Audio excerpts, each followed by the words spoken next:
Hi guys, and welcome back to the second part of this video. If you didn't saw the first one, check it out because otherwise you may miss something. This is the second part of a three-part video because it was too long, and so we are installing the kitchen, but in this one I'm showing you the water system.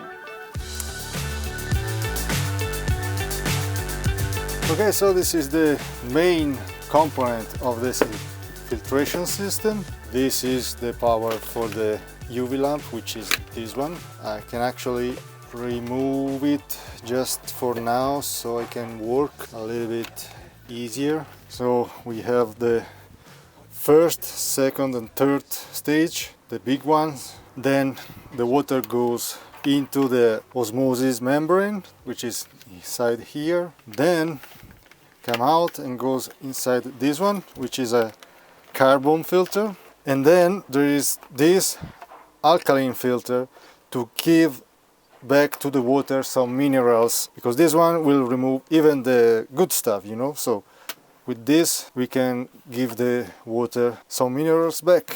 And after this one, the last one is the UV light. Now I want to see how to install this there with all of that stuff. I don't know if we can make everything to fit inside, because so yeah, it's a little bit crowded over there. So let's see. A few moments later. Okay, just a quick update. It's a mess, and I'm trying to install the filtration system. It's going okay. I fixed the line that the water is coming from on the sink with this. This is the little ball valve for the filtration system. There are a few pipes that goes. This is for the faucet. The yellow one goes to the tank. This system has a 3-something gallon water tank, and the black one, it's the wastewater. The only thing left to make, which I don't have yet, it's like a metal box to collect the water when I'm changing these filters. I will install that later. I'm gonna insert the filter, the osmosis, and those three right now that are here. Those are the filters, and this is the tank. The tank will be over there underneath the water heater. So this is the 10-liter electric water heater. I already prepared everything here, hot and cold. I left these two ball valves. For now there is just a end cap here. On those two we'll connect the pump and the plate exchanger so I can use the engine to heat up the water inside the tank if needed, but that's for the future. Maybe I will have enough power so I don't need that. Since I don't want to redo everything, the connection here, I prepared those two valves. The other two here are for the shower. From here I will connect the shower, which is somewhere here. Oh yeah, this one. Simple one with the on-off switch. Let me show you. Like this. And it has the on here. So to have the water mixed for that shower head, I'm gonna install under the cabinet a mixing valve so I can set the temperature that I like, for example 38 degrees Celsius, and then it's gonna do the mixing automatically without me having to adjust every time. But everything will be under the sink, as well the shower head with a long hose, like a shower hose. And when I'm setting up the shower, I will just open the cabinet under the sink, take the shower head, and so it will be like a probably like something like 2-3 meters long pipe. Yeah, let's continue. One eternity later. Okay, I'm almost done. Let me show you what I did. So the filtration system, it's fixed. Everything is done. The UV lamp control board is here, and there will be an outlet over there.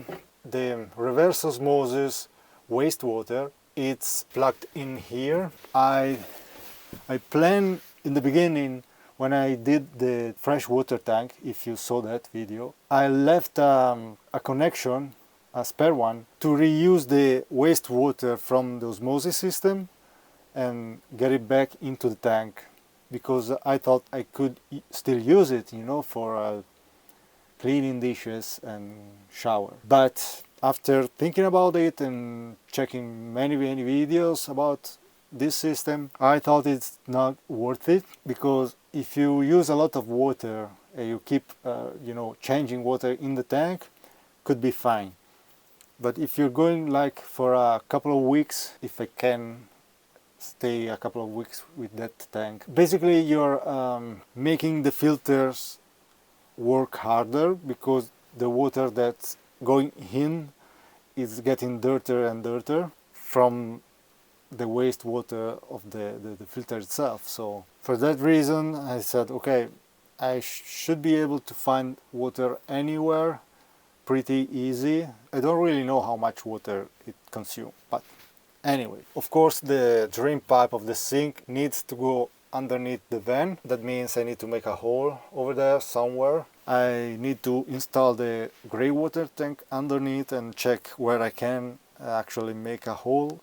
So that's gonna be another job. Over here, this is the 3.2 gallon water tank, which is actually 2.6 gallon. So this is just a tank for the system here. It's gonna fill up the tank here, so every time I open the small faucet there, I have clean water coming from there, because the osmosis, the water flow is not so much. So then the water heater, it's fixed. I had to use this metal band to secure it, because it has like a metal bracket that it's holding the weight of the heater, but because it's made for home, it was moving a lot. So with this one, it's really well secure. It's not going anywhere, even when I'm driving. As well as the tank here, it's fixed with the same metal band. I just covered with some heat shrink, the electric heat shrink that it's usually used for cable, and I just, you know, use it in this way to make it nicer, to protect the plastic here or the metal of the tank to be scratched by the metal band. I connected the lines here, so everything is set. Still need to connect the mixing valve for the shower. It's coming into the mail probably in a couple of days. This is the pressure safety valve of the water heater, so I need to connect a small pipe from here to the drain. This is the 220 that is coming from the inverter. I'm gonna make like a junction box here and outlet over there with two outlets, one for the water heater and one for the UV lamp. And the water heater, it will have a relay that is gonna be driven by the Venus OS Raspberry Pi, because I have like a timer set in the computer. So every time I switch it on my phone or on the touch screen, it will turn on, and then after a set amount of time it will automatically turn off, so you don't leave it on by mistake. I'm connecting the water heater in this way because the computer is programmed so that every time the battery is full but there is still sun on the solar panels, the power is going straight to the water tank to heat up the water. So the excess power that I have available every day is going to be sent to the water heater. So I think now it's time to bring in the second half of the kitchen, which is this one with the fridge and the stovetop. As you can see here, I did already make a hole. Okay, for this one it's enough. Thank you for watching. Don't miss out on the next one, because it's the last one of this three-part video. It will be the fridge section of the kitchen, and it will wrap up the kitchen installation. So as always, if you like the video, please give me a thumbs up so I know you enjoy it. Consider to subscribe if you want to keep up with the build, and see you next week. Bye.